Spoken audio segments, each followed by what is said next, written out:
તો એ ઉછરી જવાનો છે, આખું ગામ એને ઉછરી લેશે. શહેરમાં જો એ બાળક હોય તો મને એની ગેરંટી નથી લાગતી. તો એ જે વ્યવસ્થા છે આદિવાસીની, સ્વસ્થ લોકશાહી છે.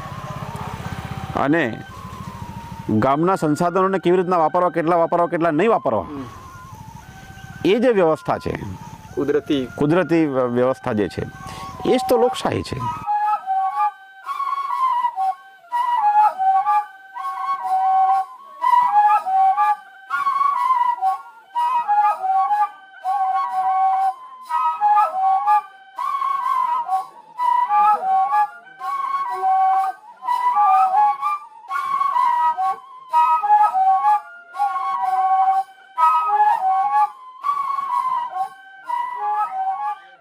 પછી આ બદલાઈ ક્યારથી ગઈ?